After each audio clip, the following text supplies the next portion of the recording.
I'm out here with two of our finest U.S. Army, and I have Staff Sergeant Wallet, and McBain. Thanks so much for being out here. Are you guys representing the kids out here? Yeah, we pretty much just came out to kind of show our presence in the community, to let them know the Arizona Army National Guard likes to give back a little bit. That's pretty much the whole reason why we're out. Wonderful. Thank you so much for your service, guys. I'm out here with Neil Bell in his 1965 Studebaker Hawk. Neil, tell me when you got this car. I got it 5 years ago. It's a 60s Studebaker Hawk. And it's taken 5 years to get it to where it is today. Fantastic. So when you got this car, did you do any restoration on it, or did it come as is? It more or less looks like it does now when I got it, but everything underneath had to be replaced and upgraded because that had not been done. So it's basically a brand new Studebaker underneath, and it's an upgraded Studebaker, better than it ever was when it was new. Fantastic. It's absolutely beautiful. I do see the lights in the inside of it. So is this a car that you're going to keep, or is it something that you're ultimately gold card different that you want to sell it for maybe? No, this is a keeper. It was bucket list. It's a good bucket list. Do you own any other cars? My daily driver's a 94 Impala SS. Just turned 280,000 miles on it. Oh, wow. Absolutely outstanding. Well, thank you so much, Neil. I appreciate your time. You're welcome. Check one. I'm out here with Joseph and his 1956 Studebaker. Joseph, tell me when you got this car. Bought this truck about 8 years ago off of a gentleman in Williams who had it in his salvage yard. It was in two pieces. Bought it with a friend from Tucson and towed it down to his garage in Tucson. Worked on it down there for about 4 years with him, and then bought him out of it and brought it to my home in Gilbert, where I've been working to kind of finish it. So it's been an 8-year restoration altogether.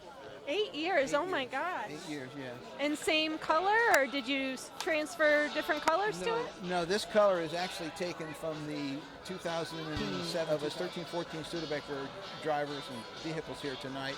And there was sort of one of their events that they encourage the club members to attend and help get the word out so that you get a good turnout like this, yes.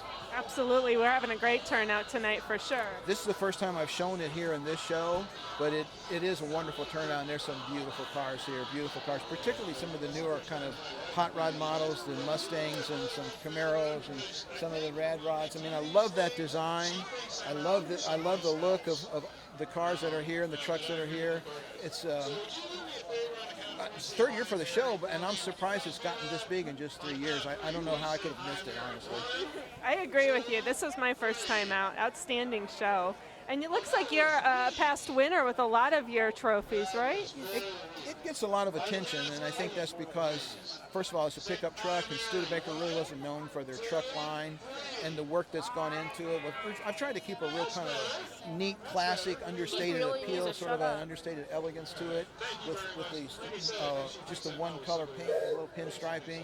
But I've also wanted to make it sort of southwestern with the graphics, and I lowered it a little bit to give it a little bit of a hot rod look. So I think that it's popular with a lot of the people in a lot of the shows, yes. And if they appreciate it, I guess that's one of the reasons why I like doing it, like putting the time into it. It's a lot of fun when you meet people and they want to talk about your truck and they appreciate it the way you do. I sort of view it as my canvas. This is my art. This is my design, my concept. And that's fun that people can appreciate my ideas about the truck and what we've done to really kind of give it that understated elegance, and it's a little bit of appeal, a little edgy look with the pinstriping. So it's fun to see other people that enjoy it that way. Well, we're definitely a fan for sure. And thanks for that. Now, you're not going to tell me that you learned to drive a Studebaker, because I hear that a lot from so many people. No. I learned to drive a Hyundai. Yeah. Hyundai. We get a lot of folks that say, "Oh, my grandpa had one of those Studebaker." Hey, and and that's fun to hear those people and those stories too. They relate to that, I mean, it's like a part of their sort of coming out, and their maturation. So it's fun when people have those observations about the truck as well. Absolutely. Well, thank you so much. It's been my absolute pleasure. Thank you for stopping. Absolutely. absolutely. Leg on there, hold the door open. Yeah. I'm out here with Saul and his Chevy Deluxe. Tell me a little bit about this. Well, I've had this car for about 5 years, and the engine is out of a 63, 64 Bel Air Biscayne. Yeah, it's a 150, and it's a matching car, engine and a tranny, because this car did not come with automatic back in the day. Oh And my it's God. 41, yeah, and it's a low rider. It does the up and down and side to side and all that stuff, but it's a nice, fun car. You know, it's eye candy. But it has a lot of little things, you know, the engine, of course, you can see that it's small in there. Yeah. But it also has, on the, if you want to come around to the side, I'll show you. A lot of little things that it has in here. Okay. Of course, this spotlight, it's kind of rare, but that's original. That's a come off of 41. You know, you can tell there's decals up here. This mirror was an upgrade also for the 1941 model. It's got a thermostat on it.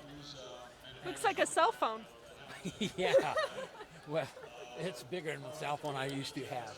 And then inside here, I've got the original redhead flashlight that they're rare. They used to come with in the 41s. And then on a little bit above that is the fan that was also an option. You know, a little bitty fan just to kind of keep the driver cool. But that's what's in there. And then, of course, the steering wheel is off a 41 Chevy, and that is what they call a fat man steering wheel. And no, seriously, I need it. But it's got the handle in here where you can see that it turns. Oh, okay. Instead of having the cheater knobs that they used to have on there, that's so that it wouldn't hit a guy on the belly or on the chest when he could turn around. My son found that for me in one of the junkyards. It was just a metal ring. He bought it for $250. I drove to California, Lancaster, California, and I took it to a shop, and I had it refurbished. It cost me $850, and then I paid $300 in insurance. That steering wheel alone is worth $3,000. That's a really expensive steering wheel. Yes, it is. Annie, come get a shot of this.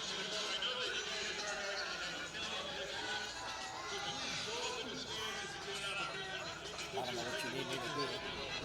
Don't put your leg on there and hold the door open. But like I was saying, the seat covers on this car are the original mohair. Oh. They're a little torn, but that's why I don't remove them and replace them, because they are original. Because they came in the car. Oh my God, that is a long time. I wouldn't repair or replace them either. And of course, I got my plaque on there. I ride with Glendale Classics. Ah. You know.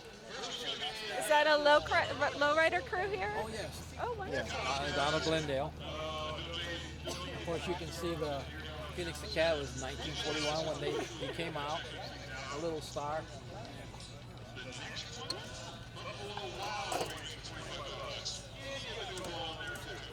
All the hydraulics. Those are my hydraulics. Oh, wow. You know, and then they, like I said, it goes up front and back, and then it goes side to side. Now, I don't like to do the three-point stance because the frame is not reinforced with metal. And so I just go side to side and up and down. And then, of course, you have the swamp cooler. Air conditioning. The air Yeah. conditioning. This was back in the day, and it still works. Does it? I don't put water or ice or anything in there anymore, but I never have, but it still works. Oh my The God. turbine in there just turns and everything. So it's got, it's got everything that the upgrade in that era could have come with. Yeah. Again, you can see the knobs up there with where I control the hydraulics, and then it's got a tissue box. Oh. You know, this one here opens up. Put a tissue. Put the tissue in there, and it comes out through here. You can just pull it out. That's outstanding. The clock works fine. You know, it keeps good timing on it. But it's fun. It's a neat little car. And I'm going to give this to my son. Oh. Yeah, he's got a 1950 Chevy convertible, and it's all done. He's got a 55 Chevy pickup I used to have in the day. So he'll appreciate it. Yeah, oh yeah. He's got the truck, the car, and then he's going to have this one. and I'm going to give my daughter a 53 Chevy Bel Air. They're all done. You're my kind of dad. Oh, okay. But yeah, it's all everything in here is original on this car, except the hydraulics. Yeah. Except the hydraulics and the transmission. Yeah. But everything else goes up, and it does go up and down on the front and rear. Very nice. Yeah. Well, thank you so much for chatting with us. Beautiful, beautiful car. We hope to see you out again.